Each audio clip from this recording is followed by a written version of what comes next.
Salut les petits loups, de bonne heure et de bonne humeur.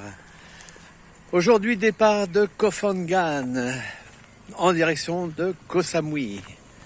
Un petit coup de 4x4, un petit coup de ferry et je vous rejoins là-bas. Ah, n'oubliez pas votre maillot de bain. Hein. Allez, à tout à l'heure.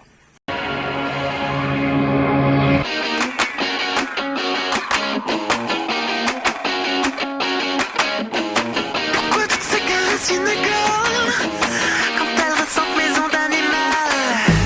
Est-ce que c'est bien? Est-ce que c'est mal? Laisse-toi aller, c'est que ça c'est le macho.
Ça y est, voyage ferry terminé.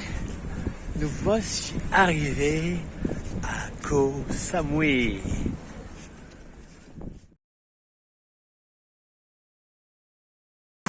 Bon, alors, grande décision.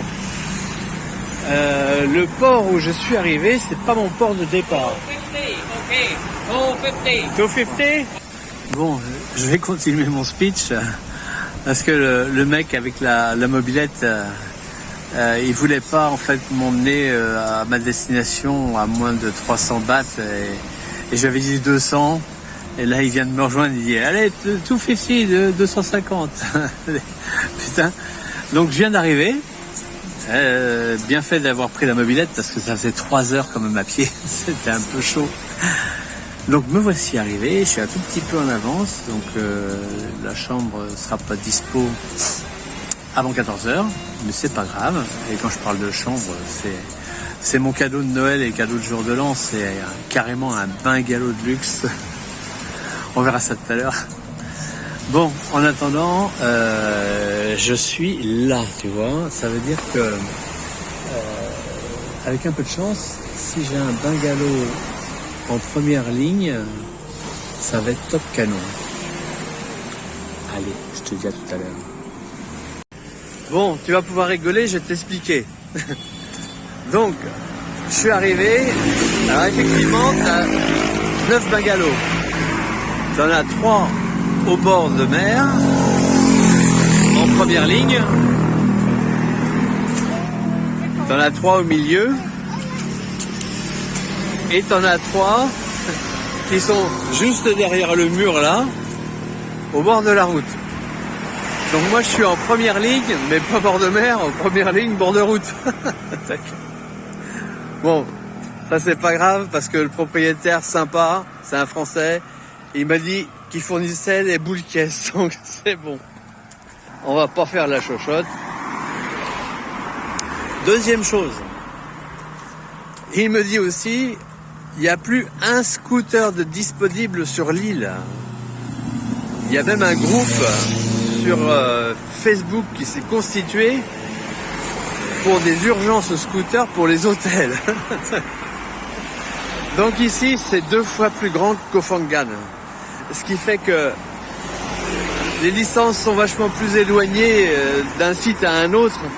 Ce qui fait que si tu veux visiter des trucs, tu es obligé d'avoir un scooter, sinon t'es niqué. Alors, bon, je suis allé faire un tour, moi, du côté du port, là, il y avait 5 km. Je Je suis allé faire un tour du côté du port parce que quand je vais reprendre le bateau pour aller à Bangkok le 6 janvier, je voulais m'assurer que c'était vraiment le bon port. Donc, je suis allé là-bas. Et puis, j'ai fait plusieurs loueurs de scooters et ils étaient effectivement tous vides, quoi. Et le dernier que je fais, c'est une petite bonne femme. Et il y a un scooter qui venait d'arriver à la seconde, quoi. Et donc je l'ai pris, j'ai sauté dessus. Hein. J'ai à peine négocié le tarif parce que c'était même pas la peine. Elle m'aurait dit si t'en veux pas, tu le laisses, j'en aurai d'autres derrière qui vont le prendre. Hein. Et effectivement, pendant qu'on faisait les papiers pour la location du scoot, il y a 3 personnes qui lui ont demandé s'il y avait des scooters à louer.